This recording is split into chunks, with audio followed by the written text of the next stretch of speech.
प्यारे बच्चों, आज हम स्टार्ट करेंगे करंट इलेक्ट्रिसिटी का लास्ट और theoretical part, that is drift velocity and resistivity. ठीक है। तो इंपॉर्टेंट टॉपिक है लेकिन है थ्योरेटिकल, तो बहुत आसान तरीके से मैं आप लोगों को कराऊंगा। ठीक है। तो नाइन्थ क्लास में चलते हैं सबसे पहले एटॉमिक स्ट्रक्चर के पास में। ठीक। अच्छा। तो बेटा ये आपने पढ़ा होगा कि ये आपका एटम के जो बीच में पॉजिटिव पार्ट है, हाईली कंडेंस्ड न्यूक्लियस इसको बोलते हैं। तो ये आपकी ऑर्बिटल्स हैं, इनमें क्या रिवॉल्व करते रहते हैं? आपके इलेक्ट्रॉन्स। ठीक है। क्या रिवॉल्व करते हैं? इलेक्ट्रॉन। तो जब से जो सबसे फार्देस्ट आपका इलेक्ट्रॉन होगा, जो सबसे फार्देस्ट आपका इलेक्ट्रॉन होगा, उस पर इलेक्ट्रोस्टैटिक फोर्स ऑफ अट्रैक्शन सबसे कम होगी। तो ऐसे इलेक्ट्रॉन को हम बोलते हैं लूजली बाउंड इलेक्ट्रॉन, या फिर फ्री इलेक्ट्रॉन हम इसको कह सकते हैं। और ये फ्री इलेक्ट्रॉन ही सर क्या करते हैं? इलेक्ट्रिसिटी को कंडक्ट कराने में कैपेबल होते हैं। इनकी वजह से इलेक्ट्रिसिटी कंडक्ट नहीं होगी। जो आपके इनर शेल्स में इलेक्ट्रॉन्स हैं उनकी वजह से इलेक्ट्रिसिटी कंडक्ट नहीं होती है। किसकी वजह से होती है? जो सर फ्री इलेक्ट्रॉन्स होते हैं। कैसे? फ्री इलेक्ट्रॉन्स होते हैं, उनकी वजह से इलेक्ट्रिसिटी आपकी कंडक्ट होती है। ठीक। अब हम अगर आपसे बात करें कि बैटरी अगर हमारी कनेक्टेड नहीं है, तो इन इलेक्ट्रॉन्स का जो मोशन होगा बेटा वो होता है रैंडम मोशन। कोई भी इलेक्ट्रॉन कहीं पर भी आपका मूव ऑन कर सकता है। ठीक है। तो रैंडम मोशन होता है। तो रैंडम मोशन की अगर हम स्पीड की बात करें बेटा, किसकी? मैग्नीट्यूड ऑफ वेलोसिटी यानी कि स्पीड की बात करें, तो वो स्पीड आपकी 10⁵ मीटर पर सेकंड के ऑर्डर की रहेगी। कितने ऑर्डर की रहेगी? Order of the speed of the random motion कितनी? 10⁵ मीटर पर सेकंड। लेकिन अगर मैं आपसे बोलूं कि सर वी एवरेज यानी कि वेलोसिटी बताइए, कैसी? Average velocity. तो आप बोलेंगे कि सर एवरेज वेलोसिटी होगी जीरो। एवरेज वेलोसिटी कितनी होगी? जीरो। क्योंकि हमें accurate path of the electron नहीं पता होता है। It is a random motion, और रैंडम मोशन की वेलोसिटी कितनी हम कंसीडर करेंगे? जीरो। क्लियर? अच्छा। अब जब मिलियंस ऑफ ट्रिलियंस इलेक्ट्रॉन हैं, अगर आपके छोटे से पार्टिकल की बात करें, तो उस छोटे से पीस ऑफ मैटर में मिलियंस ऑफ ट्रिलियंस आपके इलेक्ट्रॉन्स होंगे। अच्छा। तो जब ये आपका रैंडम मोशन कर रहे होंगे, तो आपस में कोलाइड भी करेंगे। तो कोलाइड करेंगे तो ध्यान से देखो बेटा, अगर ये कोलिजन करेंगे तो मान लीजिए इलेक्ट्रॉन यहां से चलकर यहां पहुंचा, एक कोलिजन हुआ, यहां से टकराकर फिर यहां इसका कोलिजन हुआ। तो दो कोलिजन्स के बीच में जो इसको पाथ मिला, ये जो फ्री पाथ मिला, ठीक है ना, उसको बोलते हैं बेटा मीन फ्री पाथ। क्या बोलते हैं? मीन फ्री पाथ बोलते हैं। इसको डिनोट कर देते हैं हम लोग लैम्डा से। किससे डिनोट करते हैं? लैम्डा से। और जितना टाइम लगा, the average time between two successive collisions, दो सक्सेसिव कोलिजन्स के बीच में जितना टाइम लगा, उसको बोलते हैं हम रिलैक्सेशन टाइम। इसको डिनोट कर देते हैं हम लोग टाउ से। किससे डिनोट करते हैं इसको? टाउ से। इतनी बात क्लियर है? अच्छा। अब इनका जो मोशन है वो रैंडम मोशन है, बट एवरेज वेलोसिटी कितनी बताई मैंने आप लोगों को? जीरो। स्पीड का ऑर्डर कितना? 10⁵ मीटर पर सेकेंड। स्पीड का ऑर्डर कितना? 10⁵ मीटर पर सेकेंड। ठीक है। अच्छा, यहां तक हो गया। एवरेज करंट की वैल्यू जीरो। एवरेज करंट की वैल्यू कितनी? जीरो। नेक्स्ट देखो। अब बात आती है इसमें कि जब हम कंडक्टर को अक्रॉस द बैटरी कनेक्ट कर देते हैं, कंडक्टर को क्या कर देते हैं? किसी बैटरी के अक्रॉस क्या कर देते हैं? कनेक्ट कर देते हैं। ठीक है। अच्छा। तो क्या इस पर चेंजेस आएंगे? देखो, ये जो आपके पास में इलेक्ट्रॉन्स हैं, ये इलेक्ट्रॉन्स अब इस बैटरी की वजह से एक फील्ड जनरेट हो गया होगा। तो क्या फील करेंगे ये आपके इलेक्ट्रॉन्स? यहां से ट्रैक्शन फील करेंगे और यहां से रिपल्शन फील करेंगे। मतलब इनका जो मोशन है वो इस तरफ होना चाहिए। ठीक है सर। तो हमने कहा कि सर इस पर्टिकुलर इलेक्ट्रॉन पर फोर्स बताओ कितनी लगी। तो सर आप बोलोगे फोर्स E इंटू, अगर इसका इलेक्ट्रिक फील्ड है E, तो E इंटू E फोर्स लगी। ठीक है सर, फोर्स हो गई। मास ऑफ द इलेक्ट्रॉन आपने कहा सर m, तो नेट फोर्स आप रख दीजिए m इंटू ए के बराबर। तो सर एक्सलेशन कितनी हो गई? एक्सलेशन आप कहोगे कि फोर्स डिवाइडेड बाई मास। तो E बाई m, ये आपके पास में क्या आ गई? Acceleration produce to the electron. Electron को जो एक्सलेशन यहां पर प्रोड्यूस हुई वो हमें कितनी मिल गई? E by m। यहां से आपका इलेक्ट्रॉन चलकर मान लीजिए यहां पहुंचा, तो कितनी फाइनल वेलोसिटी इसने गेन कर ली होगी? तो आप लगा सकते हो v is to u plus at. v is to u plus at आप अप्लाई कर सकते हो। तो इनिशियली हमने कहा रेस्ट से चला, तो वेलोसिटी आप बोलोगे 0 प्लस ए की वैल्यू बोलो ई बाई एम। और अगर मैं एक कोलिजन से दूसरे कोलिजन तक का ही आपसे पूछूं तो वो आपका टाइम हो जाएगा टाउ। अगर एक कोलिजन से दूसरे कोलिजन तक की बात करूं मैं, तो वो आपका आ जाएगा रिलैक्सेशन टाइम।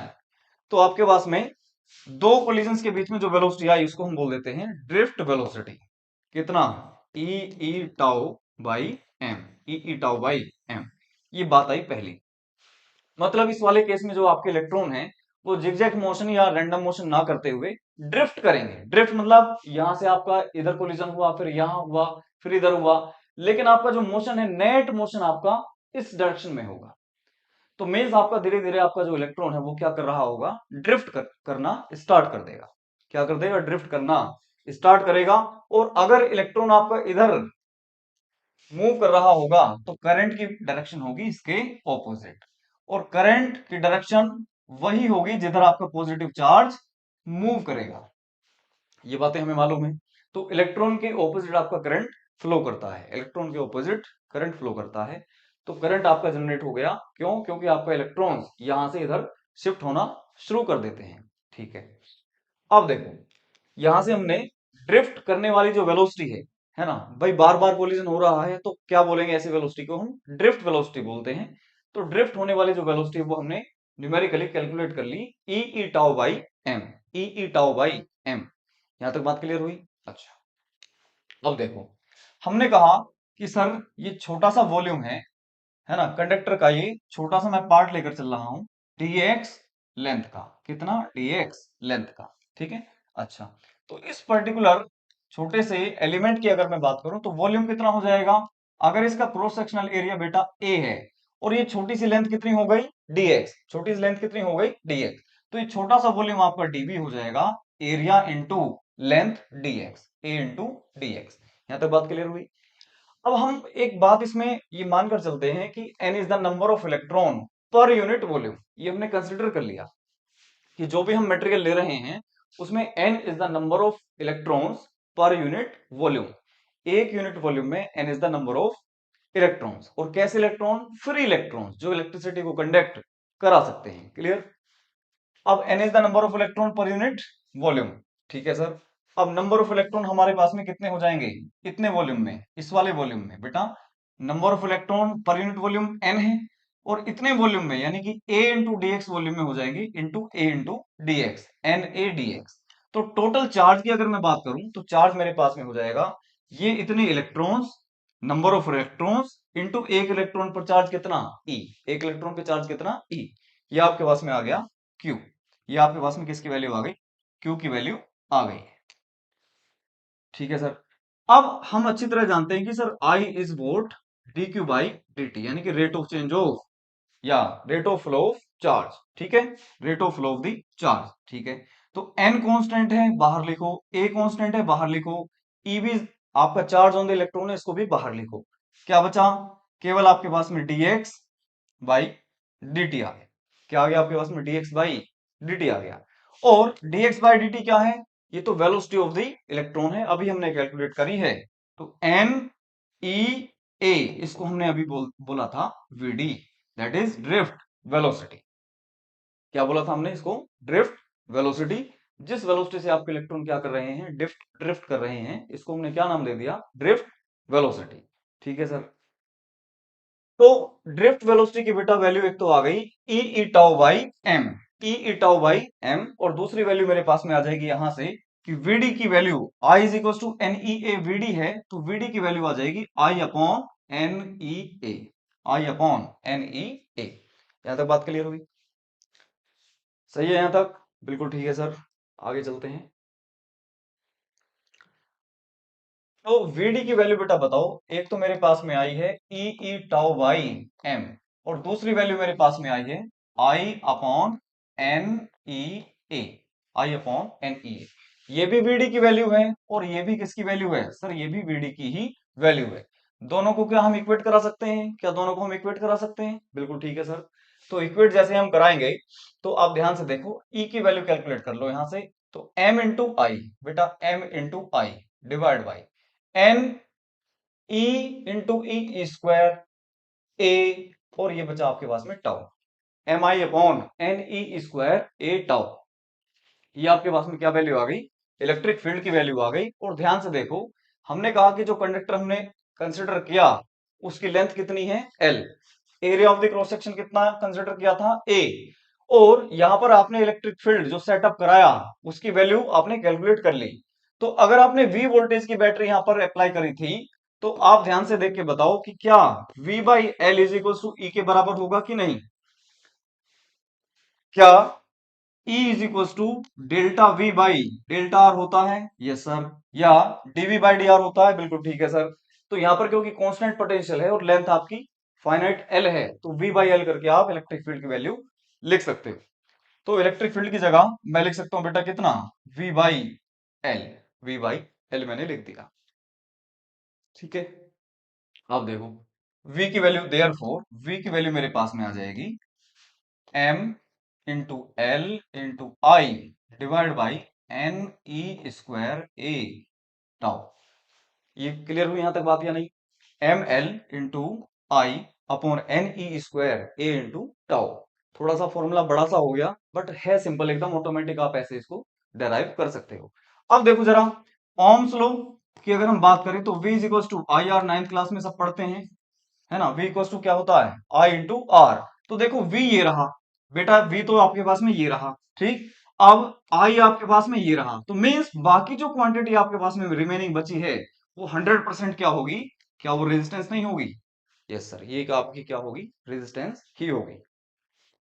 तो you can say that resistance की वैल्यू मेरे पास में आ गई m into L upon N E square ए इंटू टाउ।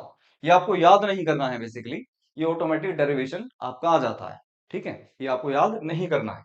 तो बेटा ये जो फॉर्म आपके पास में आपको दिख रही है, ये वाली फॉर्म बोलते हैं इसको हम microscopic form, microscopic form of Ohm's law. Ohm's law की कैसी फॉर्म है ये है माइक्रोस्कोपिक। और ये वाली कैसी है बेटा, ये है मैक्रोस्कोपिक।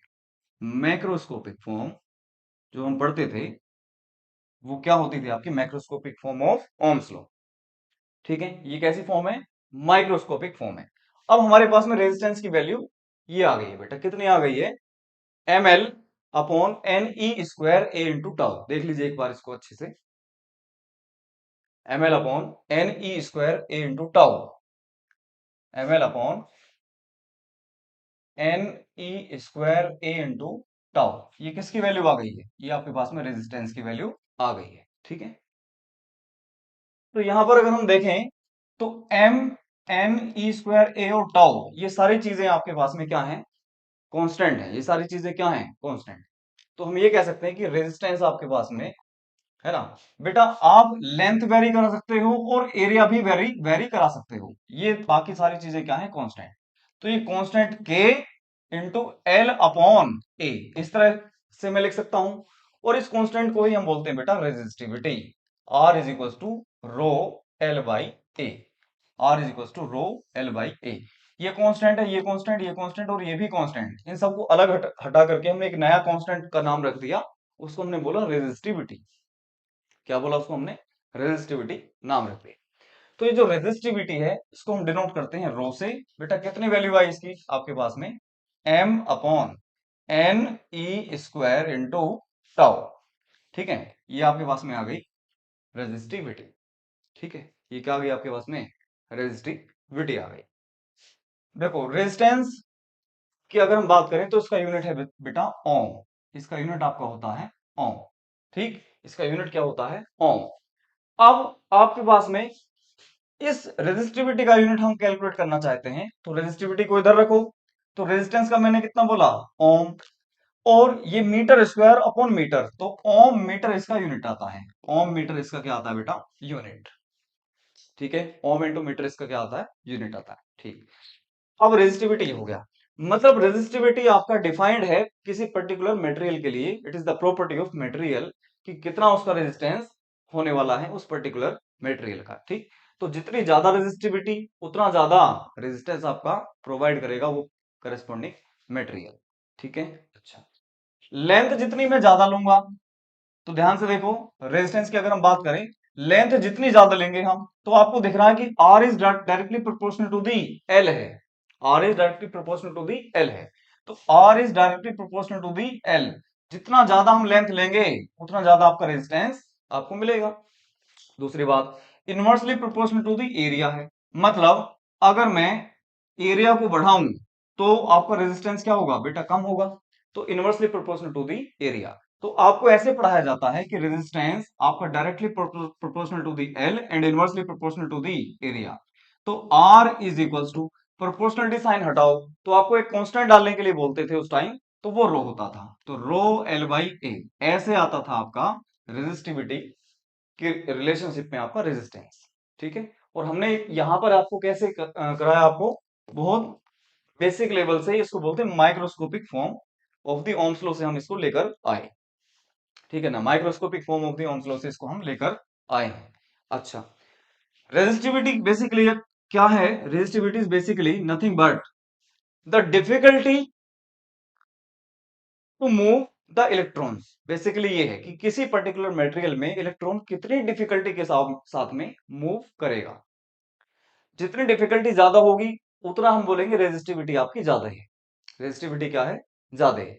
अब ध्यान से देखो, रेजिस्टिविटी का मैं क्या कर दूं, रेसिप्रोकल कर दूं, 1/रो, तो बेटा इसको बोलते हैं कंडक्टिविटी। क्या है ये, कंडक्टिविटी। तो इसको हम अगर बहुत आसान लैंग्वेज में बात करें तो ये क्या है, is provided by the material, by the material to flow to the flow of electrons. ठीक है ना, to the flow of electrons. तो reciprocal of the resistivity is what, conductivity, है ना। तो इसका यूनिट कितना हो जाएगा, ohm inverse metre inverse, ohm inverse metre inverse. Clear. अब इसकी वैल्यू देखो बेटा, कंडक्टिविटी को हम सिग्मा से डिनोट कर देते हैं। अच्छा, तो इसकी वैल्यू कितनी हो जाएगी, एन, इसका रेसिप्रोकल कर दो, n E square into tau by M.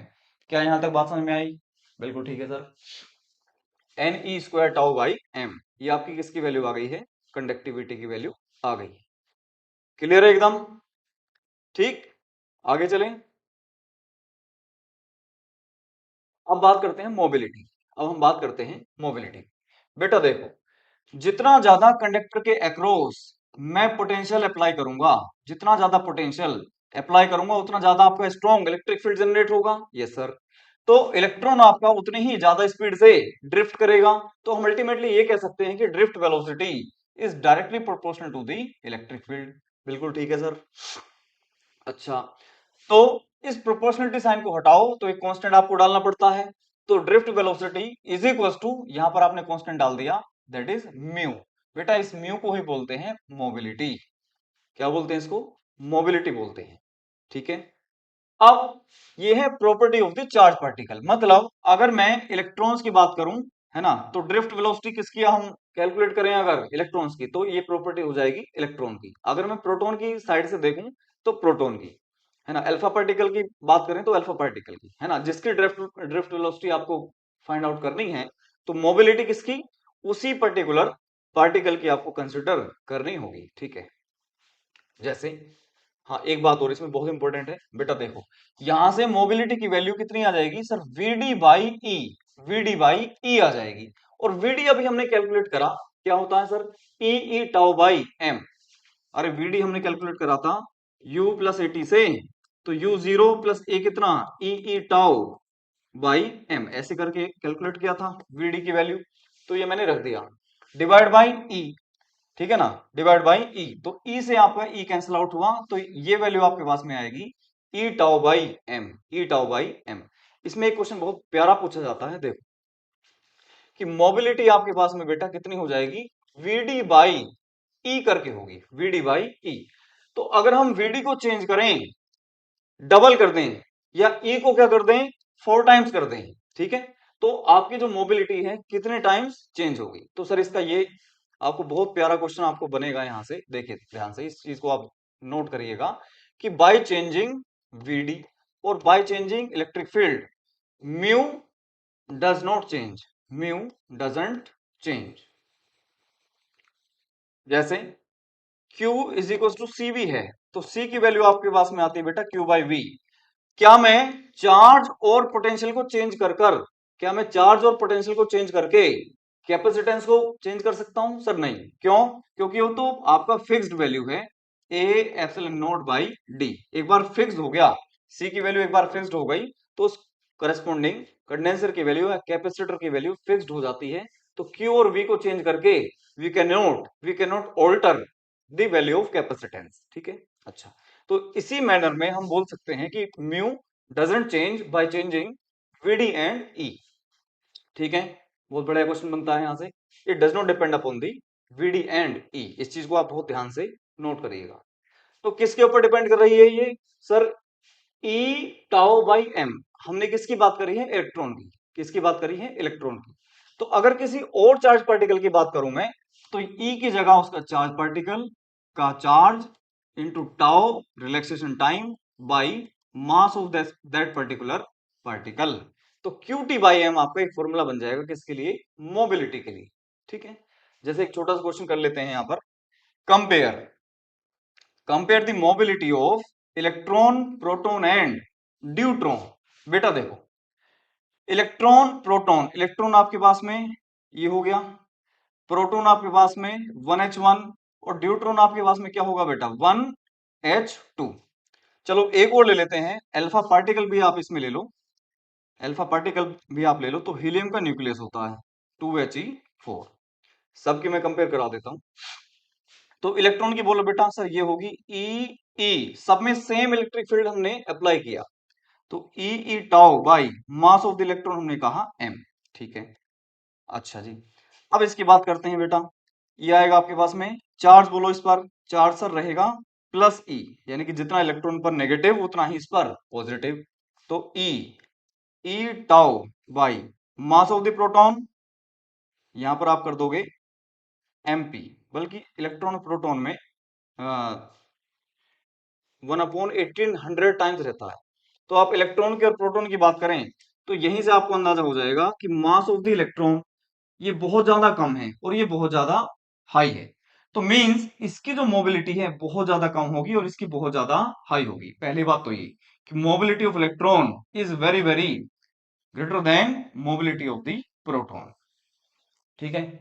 तो पॉजिटिव चार्ज की वजह से जो आपका करंट फ्लो करता है वो बहुत कम अमाउंट में फ्लो करेगा, इलेक्ट्रॉन्स की वजह से ज्यादा आपका करंट फ्लो करता है। पहली बात। अब आ जाओ इधर, इन तीनों की कंपेयर करते हैं, प्रोटॉन, ड्यूट्रॉन और अल्फा पार्टिकल। ठीक है। तो इसकी आ गई आपके पास में E E tau by mass of the proton. इसकी बात करते हैं बेटा, इस पर ई ई टाउ बाई मास, बोलो इसका मास हो जाता है डबल, कितना? 2 times of the mass of the proton. ठीक है। ये न्यूट्रॉन है, आपका चार्ज आपका सेम रहेगा। अच्छा, इसकी बात करते हैं अब बेटा, इसकी बात करते हैं। तो E, इसके ऊपर जो चार्ज है वो है 2E into E tau by मास है इसका बेटा 4 टाइम्स, तो 4 है। तो अगर हम इसको ध्यान से देखें, तो ये आपका 1/2 और ये भी वैल्यू आएगी 1/2। तो ये अगर हम इनको 1:1 मान लें, तो ये इन दोनों से जस्ट डबल है। तो 2:1:1 रेशियो आपका आने वाला है। 2:1:1 रेशियो। क्लियर एकदम? बहुत अच्छे से समझ में आया ये बात। ठीक है, आगे चलते हैं।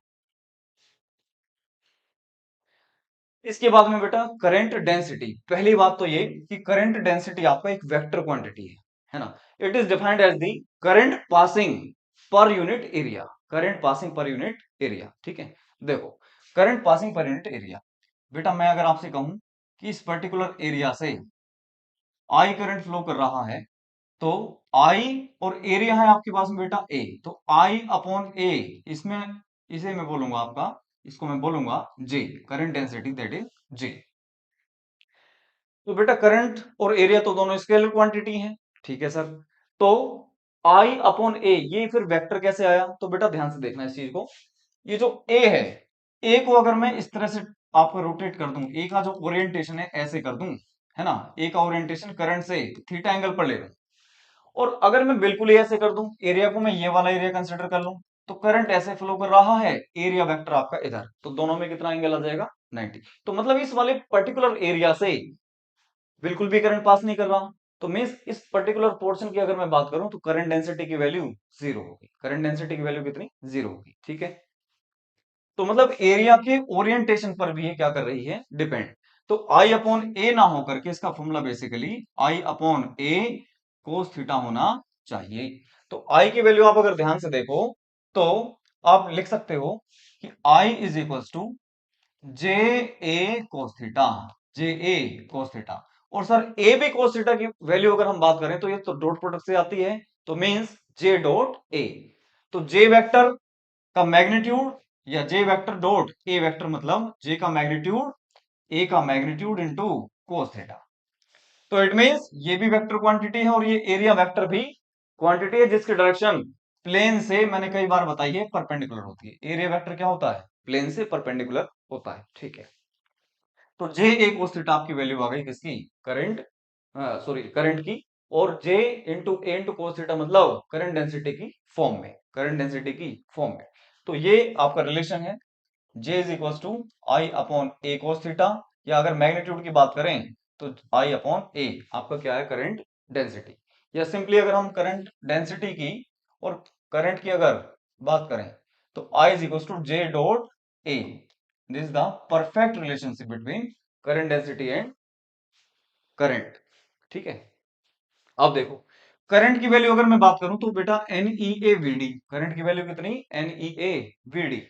तो करंट डेंसिटी कितना होगा सर, आई अपॉन ए कर दीजिए। तो मतलब अगर मैं इसको इस ए से डिवाइड कर दूं तो ये जो मेरे पास में वैल्यू बची n e v d, n e v d, ये किसकी वैल्यू आ रही है, इनडायरेक्ट वे में जे की वैल्यू आ रही है, करंट डेंसिटी की वैल्यू आ गई मेरे पास में, एन ई वीडी।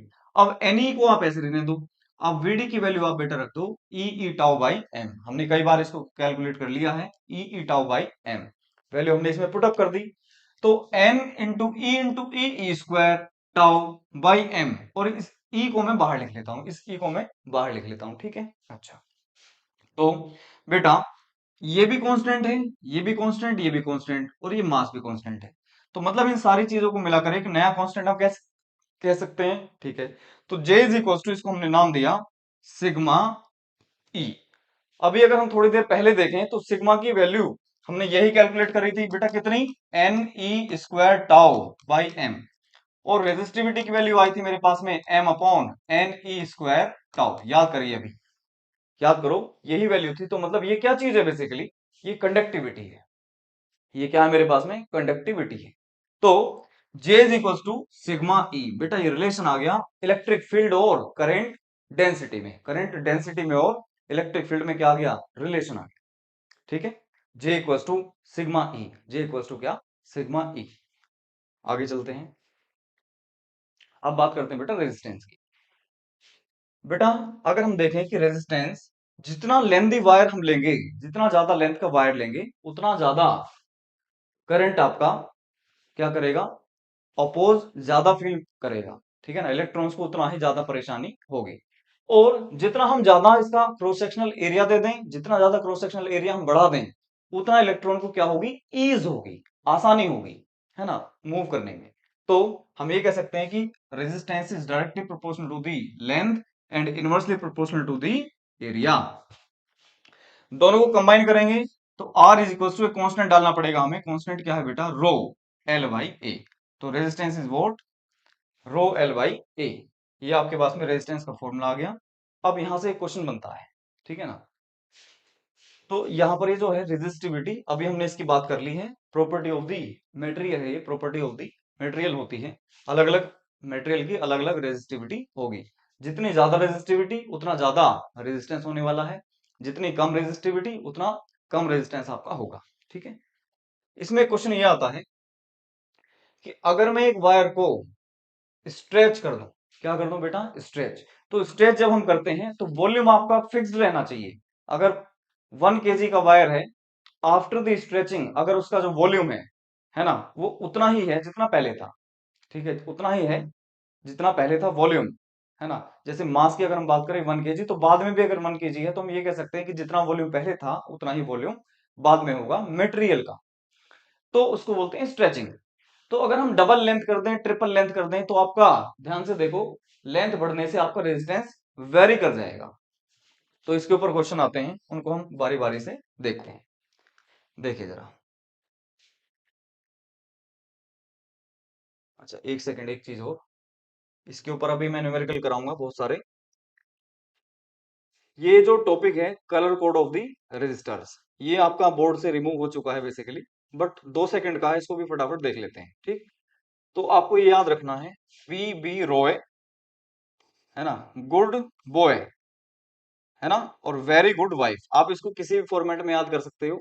ठीक है, किसी भी फॉर्मेट में आप याद कर सकते हो, मतलब ये पैटर्न होना चाहिए, सीक्वेंस ये होना चाहिए। अगर ये सीक्वेंस आप याद कर लेते हो, black brown red orange yellow green blue violet grey and white, ठीक है, और 2 कलर लास्ट में बचेंगे आपके, गोल्ड एंड सिल्वर, और 9 कलर, ये तीनों को अलग लिखो, है ना, ये तीनों अलग लिखो। अब ब्लैक से स्टार्ट करो बेटा, ब्लैक से, 0 से स्टार्ट करके 9 तक नंबर दे दो इनको। इसके बाद में आपको मल्टीप्लायर होंगे, मल्टीप्लायर लिखो 10 टू द पावर, जो भी ये नंबर है ये मल्टीप्लायर बन जाएगा। अभी क्लियर होगा सारा कुछ। 1 है तो 10 पावर 1, ये मल्टीप्लायर बन गया, एंड सो ऑन। ये 3 कलर हैं, गोल्ड सिल्वर एंड 9 कलर, ये है टॉलरेंस के लिए, या फिर हम बात करें तो एरर के लिए, है ना, एरर के लिए +-5% फॉर गोल्ड, सिल्वर के लिए कितना, +-10%, और 9 कलर के लिए +-20% टॉलरेंस होगा। अब सुनो, 1 सेकंड में आपको कलर कोडिंग से रेजिस्टेंस कैलकुलेट करना आ जाएगा। देखो बेटा ध्यान रखना, जो पहले 2 रजिस्टर, पहले जो कलर है 2, वो क्या देंगे आपको, रेजिस्टेंस की वैल्यू बताएंगे। क्या बताएंगे, रेजिस्टेंस की वैल्यू बताएंगे। कौन से, पहले 2 बैंड, 2 कलर। थर्ड वाला जो होगा बेटा वो बताएगा मल्टीप्लायर, मतलब इसकी बात कर रहे हैं हम, ठीक है, इस वाले की बात कर रहे हैं मल्टीप्लायर की। कौन बताएगा, थर्ड वाला। और फोर्थ वाला जो बैंड है, फोर्थ वाला जो कलर होगा वो आपको बताएगा क्या, वो बताएगा टॉलरेंस, परसेंटेज टॉलरेंस या परसेंटेज एरर। ठीक है, तो जैसे मैं 1 सेकंड में आपको करा दूं, जैसे मैंने आपको दिया कि पहला जो कलर है वो है बेटा येलो। कैसा है, येलो। तो येलो पर जाइए, येलो पर कितना है, न्यूमेरिकल वैल्यू 4 है, 4 लिखा। ठीक बेटा, दूसरा क्या है, हमने कहा ग्रीन है, दूसरा क्या है, ग्रीन। तो ग्रीन पर जाओ, वैल्यू कितनी है, 5, ये मैंने 5 लिख दिया। तो 4 और 5, 45 ये वैल्यू आ गई, कितनी वैल्यू आ गई, 45 आ गई। तीसरा नंबर देखो, तीसरा जो है आपके पास में लिखा है आर, मतलब रेड। तीसरा क्या है, मान लीजिए रेड है, तो रेड पर जाओ, तो रेड पर कितना है, 2। लेकिन तीसरा जो बैंड है वो हमें देगा मल्टीप्लायर, मतलब 2, मतलब 10 पावर 2 हमें लिखना है। तो 45 इंटू 10 पावर 2, ये मल्टीप्लायर हो गया। इसके बाद में आपको चौथा जो बैंड है बेटा, ये दिया है गोल्ड। क्या दिया है, ये गोल्ड। तो अगर हम गोल्ड की बात करें तो गोल्ड पर जाओ, तो गोल्ड में है बेटा +-5% टॉलरेंस एरर। तो ये आ गया आपके पास में +-5%। इस तरह से आपको 1 सेकंड में रेजिस्टेंस कैलकुलेट करना आ जाएगा। ठीक है, हालांकि सिलेबस में नहीं है बट हमें पता होना चाहिए। ठीक है, तो जो आपको रेजिस्टेंस दिखते हैं वो इस तरह से आपको दिखेंगे, उसको आप देखते ही आप बता सकते हो कि कितने ओम का, या कितने किलो ओम का, या कितने मेगा ओम का रेजिस्टेंस है। ठीक है ना, तो कलर कोडिंग बेसिकली रजिस्टर को पहचानने के लिए काम आती है। ठीक है, ये हमें आना चाहिए, प्रैक्टिकल बहुत ज्यादा जरूरी है। चलिए आगे चलते हैं बेटा, इसको थोड़ा सा और फाइनलाइज करते हैं। Wire is stretched to double of its length, then find resistance of the wire. Stretch करने का मतलब क्या है, keeping the volume same, keeping the volume same. यहां पर बहुत अच्छे अच्छे क्वेश्चन मैं आपको कराऊंगा, देखते जाइए। वायर है मेरे पास में, इसकी लेंथ मैंने बोला सर एल है। अभी क्या कर दिया, लेंथ को मैंने कर दिया इसका डबल, ये हो गया आपके पास में क्या, 12। तो अब रेजिस्टेंस कितना हो जाएगा, कितने टाइम्स हो जाएगा, वो मेरे को कैलकुलेट करना है। इस इनिशियली हम मान लेते हैं कि इसका रेजिस्टेंस कितना था, आर नोट। कितना था, आर नोट। तो मैं सभी के लिए एक फॉर्मूला बता देता हूं, सभी के लिए एक फॉर्मूला बता देता हूं कि आपका जो बेटा रेजिस्टेंस होता है ना, सभी के लिए काम करेगा ये। वो आएगा बेटा rho L by A, rho L by A. ठीक है, रो एल बाई ए। तो अगर मैं यहां से परसेंटेज एरर, परसेंटेज चेंज की बात करूं, तो आप ध्यान से देखो, सारा कुछ यहां से आपका आने वाला है। तो जब भी स्ट्रेचिंग की बात हो, तो स्ट्रेच मतलब वॉल्यूम आपको क्या कर देना है, कांस्टेंट कर देना है। ठीक, तो यहां पर एरिया तो है बेटा, लेकिन अगर मैं वॉल्यूम कैलकुलेट करूं तो वॉल्यूम कैसे बन सकता है, यहां पर ध्यान से देखो, तो ए इंटू एल कर दूं, ए इंटू एल कर दूं, तो ऊपर भी मेरे को एल से मल्टीप्लाई करनी पड़ेगी, यस सर। तो मतलब रेजिस्टेंस आपका देखो रो एल स्क्वायर बाई, ये नीचे आ गया वॉल्यूम। तो स्ट्रेचिंग की अगर बात हो रही है तो वॉल्यूम भी कांस्टेंट और ये तो कांस्टेंट होता है ये हर एक मटेरियल के लिए, ठीक है। अच्छा सर, तो मतलब resistance is directly proportional to the L square आ गया। क्या आ गया बेटा? एल स्क्वायर आ गया। तो अब इसमें डेल्टा आर बाई आर की वैल्यू अगर मैं कैलकुलेट करना चाहूं तो कितना होगा? ये पावर मल्टीप्लाई में आ जाती है, तो 2 times delta L by L, ठीक है ना। ये बहुत बढ़िया क्वेश्चन आ गया, आप इससे परसेंटेज वगैरह चेंज वगैरह सब कुछ कैलकुलेट बड़े इजी मैनर में कर सकते हो, ठीक है। बहुत इजी मैनर में आप लोग कर सकते हो, ठीक है। तो बेटा आप लेंथ बताओ कितनी हो गई? सर 2L हो गई है। कितनी हो गई है? 2L। तो अब रेजिस्टेंस आपका दिख रहा है एल स्क्वायर टाइम्स प्रोपोर्शनल में इंक्रीज होगा। तो अगर ये 12 हो गई है तो रेजिस्टेंस आर डैश बेटा कितना हो जाएगा? कितना हो जाएगा? ये एल स्क्वायर टाइम्स यानी कि 12 का होल स्क्वायर टाइम्स, तो कितना हो जाएगा? 4L स्क्वायर के डायरेक्टली प्रोपोर्शनल होगा। यानी कि अगर आपका आर नोट था पहले, आर नोट था, तो अब कितना हो गया होगा? आर डैश आपका आ जाएगा 4 times of the R naught, 4 times of the R naught हो जाएगा, ठीक है। देख लो इसको अच्छे से, बहुत अच्छा मेथड है ये। बाकी मैं नॉर्मली भी करा सकता था इसको, कोई दिक्कत वाली बात नहीं थी, लेकिन ये मेथड बेस्ट है। ये मेथड आपका बेस्ट है, ठीक। ये मेथड आपका बेस्ट है। इससे आपका परसेंटेज चेंज कैलकुलेट करना बहुत आसान हो जाता है, क्योंकि अब जो क्वेश्चंस आने वाली जो टेंडेंसी है वो परसेंटेज चेंज में है। और परसेंटेज चेंज अगर हमारा पावर में है, जैसे x square is equal to y है, तो percentage in change in y यानी कि delta y by y is equal to जो भी पावर है, 2 है, 3 है, 4 है, वो मल्टीप्लाई में आ जाती है into delta x by x. ये फॉर्मूला होता है, ठीक है। ये फॉर्मूला होता है, आसान चीज है। Two copper wire of length, next देखते हैं। Two copper wire of length l and 12 have radii R and 2r रेस्पेक्टिवली, then find the ratio of their resistivity. Resistivity का रेशियो हमें बताना है, ठीक है बेटा। किसका रेशियो बताना है? रेजिस्टिविटी। बेसिकली हम रेजिस्टिविटी को हम स्पेसिफिक स्पेसिफिक रेजिस्टेंस भी कहते हैं। क्या बोलते हैं? स्पेसिफिक रेजिस्टेंस भी कहते हैं। तो कई बार बच्चा इसको स्किप कर देता है और रेजिस्टेंस का रेशियो कैलकुलेट करके बता देता है, और उसका वो आंसर गलत हो जाता है, ठीक। तो मतलब स्पेसिफिक रेजिस्टेंस ही अपने आप में क्या है? रेजिस्टिविटी। और ध्यान से देखो बेटा, it is the property of material. किसकी प्रॉपर्टी है बेटा? ये मटेरियल की ही प्रॉपर्टी है। मतलब लेंथ या रेडियाई चेंज करने से इस पर कोई चेंज या कोई इफेक्ट नहीं आएगा, है ना। तो आप क्या लिखोगे इसका answer? No change in resistivity. Resistivity में कोई चेंज नहीं आएगा, चाहे आप 4 टाइम्स कर दो लेंथ को और रेडियस को क्या कर दो 8 टाइम्स भी कर दोगे, तो आपको कोई चेंज इसमें नहीं आने वाला। चलो बात करते हैं बेटा percentage change in resistance if volume is constant, है ना। ये इंपॉर्टेंट बात है। यहां पर मैंने अगर आपसे बोल दिया स्ट्रेच किया है, मैंने क्या किया है बेटा? स्ट्रेच किया है। तो वायर को अगर हम स्ट्रेच करते हैं तो वॉल्यूम हमारा क्या रहता है? फिक्स्ड रहता है। अगर कोई इतने ज्यादा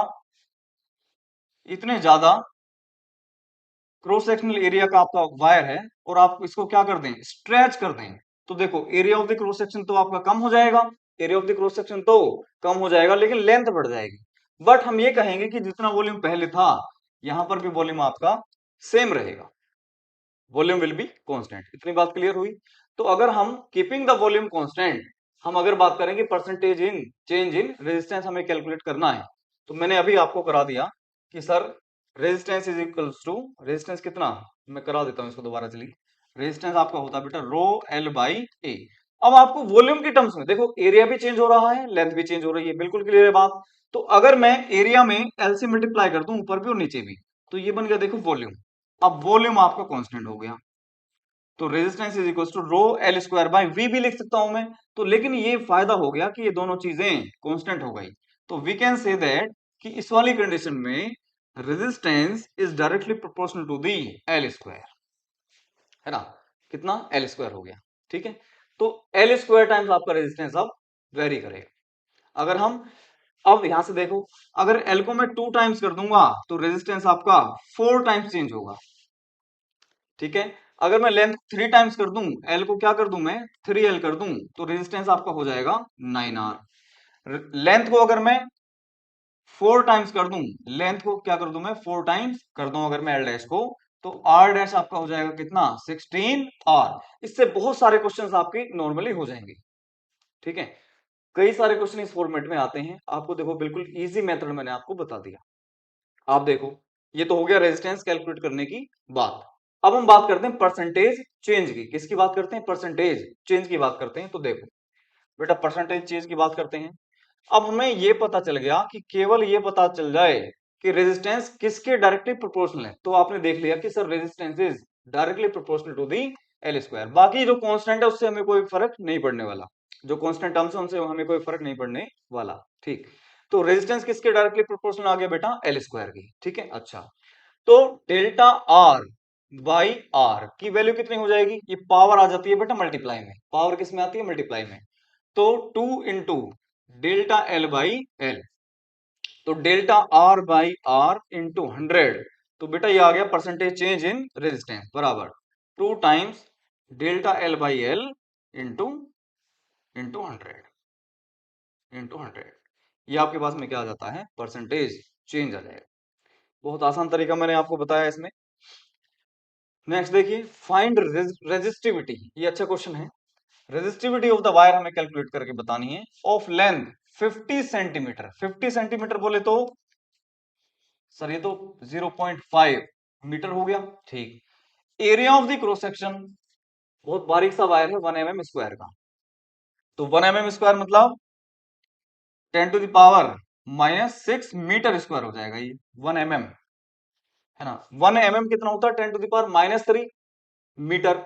और mm स्क्वायर कितना हो जाएगा? 10⁻⁶मीटर स्क्वायर। ठीक है, इसमें कंफ्यूजन नहीं होनी चाहिए, ये आपने ऐसा यूनिट्स में दोनों को कैलकुलेट कर लिया। अब if current of 4 ampere is flowing and connected across the 2 volt battery, battery का जो वोल्टेज है वो कितना? 2 वोल्ट, और इस बैटरी ने करंट जो सप्लाई किया है वो कितना है? 4 एम्पियर आपका करंट है। अच्छा, तो वोल्टेज है, करंट है आपके पास में। तो आप ध्यान से देख कर बताओ कि V इज इक्वल टू, क्या मैं IR अप्लाई कर सकता हूं? Yes sir, V equal to IR में अप्लाई कर सकता हूं। और V इक्वल टू IR को फॉलो करने वाले जो सबस्टेंसेस हैं उनको बोलते हैं ओमिक सबस्टेंसेस। तो V और R में, है ना, V और I में, V और I में बेटा अगर ऐसा ग्राफ है तो इसको बोलते हैं ओमिक ग्राफ। कैसा ग्राफ बोलते हैं इसको? ओमिक ग्राफ बोलते हैं। अच्छा, तो V इक्वल टू IR हम अप्लाई करेंगे। तो आप देखो बेटा ध्यान से, तो रेजिस्टेंस की वैल्यू आपके पास में आ जाएगी voltage V that is 2 by I कितना है? 4। ये कितना है? 4। ठीक है, मतलब इसकी वैल्यू मेरे पास में आ गई 1/2 ओम। ठीक है, अब बेटा ध्यान से देखना, R is equal to rho L by A भी होता है, और इसकी वैल्यू आपके पास में कितनी आ गई है? 1/2, है ना, 1/2। रो एल बाई ए की वैल्यू आपके पास में आ गई है 1/2, मतलब रेजिस्टेंस की वैल्यू आ गई है 1/2। रेजिस्टिविटी मेरे को कैलकुलेट करना है, तो कितना हो जाएगा? 1/2 तो इधर है ही, एरिया ऊपर और लेंथ नीचे। इज इट क्लियर और नॉट? तो एरिया कितना है? 10⁻⁻⁶ मीटर स्क्वायर है बेटा। बिल्कुल ठीक है सर। लेंथ कितनी? 1/2 मीटर थी। 0.5 मीटर मतलब 1/2 मीटर। 2 से आपका 2 कैंसिल आउट हुआ। तो रेजिस्टिविटी की वैल्यू आपके पास में आ गई 10⁻⁻⁶ ओम मीटर। कितनी वैल्यू आ गई? इतना ओम मीटर। क्लियर हुई बात एकदम, है ना। कितनी बात आ गई? 10⁻⁻⁶ ओम मीटर आपके पास में क्या आ गई? रेजिस्टिविटी आ गई। ठीक है, तो इसमें इतना रखते हैं। जितना मैंने कराया है इसी में से आपको क्वेश्चन मिल जाना है। ठीक है, तो परसेंटेज चेंज वाला जो क्वेश्चन था ये थोड़ा सा इंपॉर्टेंट है, इसके फॉर्मेट में क्वेश्चन आने की उम्मीद है इस बार। ठीक है।